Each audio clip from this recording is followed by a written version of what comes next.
Good day everyone. In the news now is a headline that many people will be very happy about, especially those in new political parties, and many people will be very upset about. And this is in News 24, and the headline reads, IEC appoints Dikgang Moseneke to look into the possible postponement of elections. Now this has been discussed at length in the past, and I know that many of the parties like the EFF and many of the other smaller parties in parliament outside of the official opposition and the ruling party has actually said that they want the elections postponed because they did not have enough time during the lockdowns to actually campaign. And this is why the system is such a mess. But let's continue with the article, and so that you can actually see what the mindset is of this appointment that is supposed to now get your public opinion to see if it's okay to go ahead with this, because it's unconstitutional to postpone the elections. So they would be undertaking something that they should actually ask a referendum on. The only way you would know how the public feels is to ask for a referendum on, can we postpone the elections, yes or no? And then you will get a proper feeling of how the public feels. But now a public participation process is going to be used to achieve this. And as you know, the South African public participation process is just smokescreen and mirrors to actually get something done that the powerful and the elite want. In the sub-headlines it reads, the IEC will use the Electoral Act to look at options. Now you can't look the act to look at options that don't exist regarding the possible postponement of the elections. So they're saying it's a possibility. Several parties have complained that the COVID-19 lockdown means conditions for free and fair elections do not exist. Free and fair elections cannot exist in a system where the people don't elect their leaders to begin with. So this is the first problem. Dikgang Moseneke will be heading the public participation process. So here they're telling you that he will actually head this process of public participation, and they're telling you that this is the ways and means by which they want to get a method to postpone or possibly postpone the local government elections this year. Former Deputy Chief Justice Dikgang Moseneke is set to lead a process to review whether, and I quote, to review whether current conditions are conducive or not to hold free and fair elections, the Electoral Commission of South Africa has announced.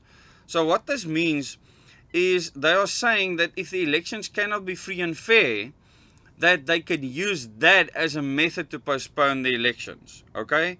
And that would be using a part of the constitution.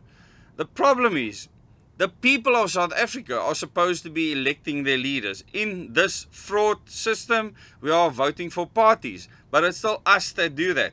So how can you go and make a decision on that for parties and not by the people? So IEC Chairperson Glenn Mashinini said Moseneke will review all relevant factors which have a bearing on free and fair elections in October.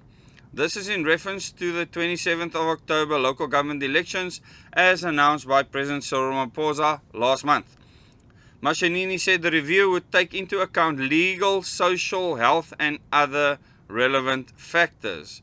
So this is obviously going to cause a lot of frustration for many, a lot of jubilation for others, and there will be two separate camps, the one camp that wants it, the one camp that don't. And the only way you will really know what the people of the country want is to actually ask them. And a referendum is a way of doing that, but our country has stopped doing referendums since 1994 because the people's opinion actually don't matter.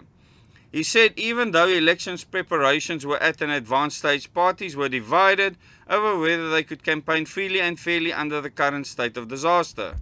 Mashinini said the review will be done in terms of Section 14(4) of the Electoral Commissions Act 51 of 1996.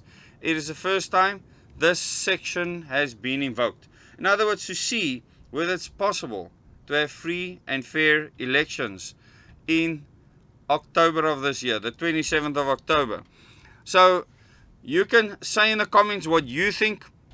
It's interesting under the current constitution that the public participation process is a process they want to follow. How effectively can they actually do this without a referendum? I don't know, because this is literally politicians taking our right to go and vote in a pathetically fraught system. Yet it is still the only time when you have a right to actually make a decision of some kind. And if we are able to vote for a party that wants to get rid of the party system, get rid of this electoral system so that we can elect people directly, then we're at least moving in the right direction. And we will see how this plays out in future. Thank you very much for watching this video. For those of you who have not subscribed yet, please subscribe to Double O Des.